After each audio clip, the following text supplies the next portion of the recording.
தமிழ்நாட்டில் 16வது சட்டசமன்ற கலைக்கப்பட்டு 17வது சட்டசபையினுடைய நிகழ்ச்சிகள் ஆரம்பிக்கிறது. தேர்தல் முடிஞ்சு தமிழகத்தினுடைய வெற்றி கழகம் 108 சட்டமன்றங்களை வென்றிருக்கிறாங்க. அவங்க ஒரு தனிப்பெரும் கட்சியாக தமிழகத்தில் வந்திருக்காங்க. அவங்க கவர்னரை சந்திக்கிறாங்க. கவர்னரை சந்தித்து ஆட்சி அமைக்க கோருறாங்க. அப்போது அவங்க 108 ப்ளஸ் காங்கிரஸ் கொடுத்த 5 எம்எல்ஏ சேர்த்து 113 எம்எல்ஏகளுடைய பட்டியலை கொடுக்குறாங்க. கவர்னர் என்ன சொல்கிறாரு, நீங்கள் 108, உங்களுடைய கூட்டணியாக காங்கிரஸ் 5, மீதி 118க்கு அதனுடைய ஆதாரங்கள் என்னன்னு அவர் கேள்வி கேட்குறார். அதற்கு தாவேகா கட்சியுடைய நிர்வாகிகளோ தலைவர்களோ என்ன சொன்னார்கள் என்பது நமக்கு தெரியாது. ஸோ இதில் ஒன்று பாருங்கள், அரசியல் நுணுக்கத்தை பாருங்கள். மே மாதம் 4ஆம் தேதி தேர்தல் முடிவு வந்திருக்குது. உங்களுக்கு எல்லாம் தெரியும், 108 தாவேகா வென்றிருக்காங்க. அப்பொழுது 5ஆம் தேதி காலையிலேயே காங்கிரஸ் கட்சிக்கு, விடுதலை சிறுத்தை கட்சிக்கு, இந்திய கம்யூனிஸ்ட், அந்த 2 கம்யூனிஸ்ட் கட்சிக்கும் இமெயில் அனுப்பிட்டாங்க, எங்களுக்கு ஆதரவு தாருங்கன்ட்டு. தாவேகானுடைய கட்சி தலைவர் திரு விஜய் அவர்கள் ஆதரவு கேட்டிருக்கிறார். அப்பொழுது 6ஆம் தேதியே, 5ஆம் தேதி அழைப்பு வந்திருக்குது, 6ஆம் தேதியே திரு ராகுல் காந்தி அவர்கள் விஜய்க்கு ஆதரவு கொடுத்து 5 எம்எல்ஏகளுடைய கடிதத்தை, ஆதரவு கடிதத்தை நேரில் சென்று கொடுக்குறாங்க.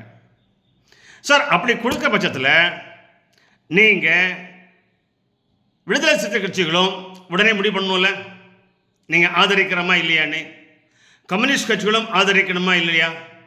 பதில் சொல்லாமல் திரு விஜய் அவர்களை ஆட்சி அமைக்க விடாமல் பாரதிய ஜனதா கட்சி தடுக்கிறது, கவர்னர் தடுக்கிறாருன்னு நீங்கள் போய் தவறான குற்றச்சாட்டை சொல்வது எப்படி நியாயமாது? சார், பாரதிய ஜனதா கட்சி சார்ந்த யாராவது போய் நீங்கள் ஆட்சி அமைக்கக்கூடாதுன்னு சொன்னாங்களா? அல்லது மக்கள் தான் தாவேகா ஆட்சி வைக்கக்கூடாதுன்னு சொன்னாங்களா? சார், அவங்க 108 சிங்கிள் மெஜாரிட்டி கட்சியாக இருக்கிறாங்க. அவர் எக்ஸ்ட்ரா 5 கொடுத்துருக்கிறாரு.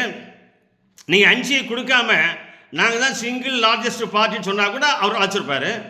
நீங்கள் எங்களுக்கு எக்ஸ்ட்ரா 5 இருக்குன்னு சொல்லி காமிச்சிருக்கிறீங்க. அப்போ 118க்குள்ள ஆதாரத்தை கொடுங்கன்னு கேட்குறாரு. அதை கொடுப்பதற்காக திரு விஜய் அவர்கள் முயற்சி செய்து கொண்டிருக்கிறார். உங்களை தவிர வேறு யாரும் நான் அழைக்கவில்லை என்று கவர்னர் சொல்லியிருக்கிறார். ஆனால் கம்யூனிஸ்ட் கட்சிகளும் இன்று தோற்று வீட்டுக்கு போகிருக்கின்ற காங்கிரஸ் கட்சியுடைய திரு தலைவர் திரு செல்வ பெருந்தகையும் பாஜக தான் காரணம் என்று ஆர்ப்பாட்டம் போராட்டம் பண்ணி கொண்டு இருக்கிறார். விடுதலை கட்சியுடைய தலைவர்களும் அதனுடைய 2வது தலைவர்களும் பாஜக மேல் பழிய போடுகிறீங்க, கம்யூனிஸ்ட் கட்சி பழிய போடுறீங்க, கமலஹாசன் பழிய போடுகிறாரு, திரைத்துறை சேர்ந்த ஒரு சில நபர்கள் பாஜக மேலே நீங்கள் குறை சொல்கிறீங்க. எந்த விஷயம் குறை? பாஜக என்ன பண்ணிச்சு? பாஜக இருக்கிறது ஒரு எம்எல்ஏ. பாஜக நீங்கள் எம்எல்ஏ ஆதரவு கேட்டீங்களா? கேட்கல. நீங்கள் பாஜக நீங்கள் எப்படி குற்றம் சொல்ல முடியும்? தேசிய ஜனநாயக குற்றத்துக்கு நீங்கள் அழைப்பை இல்லைன்னு சொல்கிறீங்க. உங்களை நிர்வாகி கம்யூனிஸ்ட் கட்சிக்கு நேரில் போயிருக்கிறீங்க. எப்படி பாஜக இதற்கு தடையாக இருக்க முடியும்? சார், 5ஆம் தேதி உங்களுக்கு மெயில் அனுப்பியாச்சு. 6ஆம் தேதி காங்கிரஸ் முடிவு எடுக்குது ஆதரவு செய்து. நீங்கள் 6ஆம் தேதியை விடுதலை சிறுத்தைகளும் கம்யூனிஸ்ட் முடிவு எடுக்க வேண்டியதுதானே? நீங்கள் ஏன் மறுக்கிறீங்க? நீங்கள் ஏன் காலம் கடத்துறீங்க? சார், உங்களுக்கு முக்கிய நிர்வாகிகள் 1000 பேராக இருக்கிறாங்க, 1,00,000 பேராக இருக்காங்க. ஒரு 10 பேர் இருப்பாங்க, ஒரு 5 பேர் இருப்பாங்க. 5 பேரையும் ஃபோனில் பேசி அல்லது கான்ஃபரன்ஸ் காலில் பேச முடியாதா? அல்லது வர வைக்க முடியாதா சென்னைக்கு? ஏன் சார் பொய் சொல்லி மக்களை ஏமாத்துறீங்க? உங்களை நீங்கள் பாஜக மேல் பழியை போட்டுவிட்டு இதற்கு சொன்னீங்க, அண்ணா திராவிட முன்னேற்ற கழகம் பாஜக அடிமை சொன்னீங்க, தாவேகா பாஜக பி டீம் சொன்னீங்க. இப்போ நீங்கள் தெருவுக்கு போயிட்டீங்க, நீங்கள் தோற்று போயிட்டீங்க. திராவிட முன்னேற்றம் தோற்று போச்சு, விடுதலை தோற்று போச்சு, கம்யூனிஸ்ட் தோற்று போயிட்டீங்க, காங்கிரஸ் தோற்று போச்சு. இப்போ வேறு வழியில் நீங்கள் ஆட்சி அமைக்க போகணுங்கிறீங்க. ஆனால் உங்களுக்கு கம்யூனிஸ்ட் கட்சிகளுக்கும் விடுதலை சிறுத்தை கட்சிகளுக்கும் திரு விஜய் அவர்கள் ஆட்சி அமைக்கக்கூடாது என்று நீங்கள் நினைக்கிறீர்கள். சார், 8ஆம் தேதி இன்னைக்கு காலையில், 5ஆம் தேதி உங்களுக்கு இமெயில் வந்திருக்கு. 3 நாள் ஆச்சு சார். 24, 48, 52 மணி நேரம் ஆச்சு. 3 நாட்கள் ஆச்சு. 3 நாட்களும் நீங்கள் பதில் சொல்லாமல் இன்று 8ஆம் தேதி காலை 11 மணி வரைக்கும் பதில் சொல்லலை. இரவு 7 மணிக்கு 5 மணிக்கு கூட்டம் கொடுக்குறோம், அப்பொழுதுதான் சொல்லுறேன்னு நீங்கள் இன்னும் காலம் கொடுத்துருங்க சார். ஒரு சிக்கல் பாருங்க, கம்யூனிஸ்ட் கட்சி ஓப்பனாக சொன்னால் கம்யூனிஸ்ட் கட்சி தாவேகாவுக்கு சப்போர்ட் பண்ண முடியாது.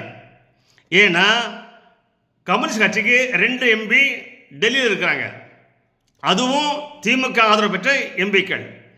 இப்பொழுது காங்கிரஸ் ஆதரவு கொடுத்து விட்டது. இப்போ கம்யூனிஸ்டும் ஆதரவு கொடுத்து விட்டால் கம்யூனிஸ்ட், காங்கிரஸ், தாவேகா மூன்றும் ஒரே கட்சியில் ஒரே கூட்டணியில் வந்து விடுவார்கள், ஒரே ஆளுங்கட்சி வந்து விடுவார்கள்.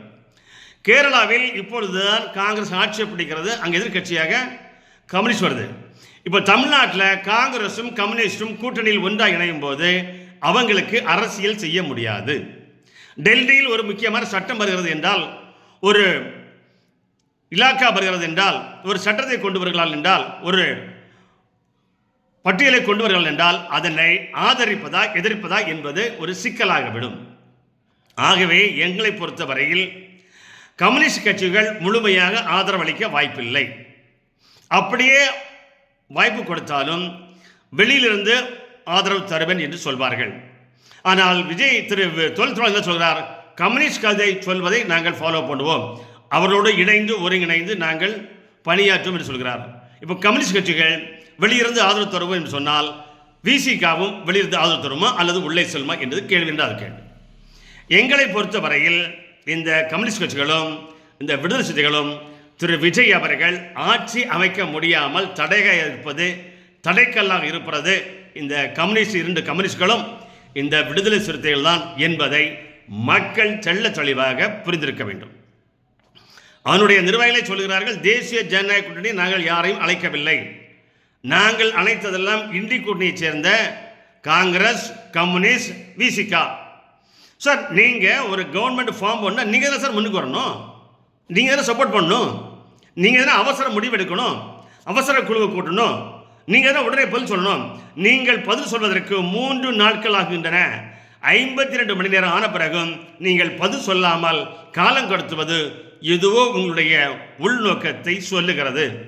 நீங்கள் இந்த மக்கள் கொடுத்த வெற்றியை, மக்கள் வழங்கிய தேசிய தமிழக வெற்றி கழகத்திற்கு வழங்கிய வெற்றியை நீங்கள் தடுக்கிறீர்கள். அவர்களை ஆட்சிக்கு வராமல் தடுக்கின்ற கட்சியாக தமிழகத்தில் தோத்து கொண்டிருக்கின்ற கம்யூனிஸ்ட் கட்சிகளும் விடுதலை சிறுத்தைகளும் அதற்கு ஒத்துழைத்து கொண்டிருக்கின்ற காங்கிரஸ் கட்சி தான் காரணம்.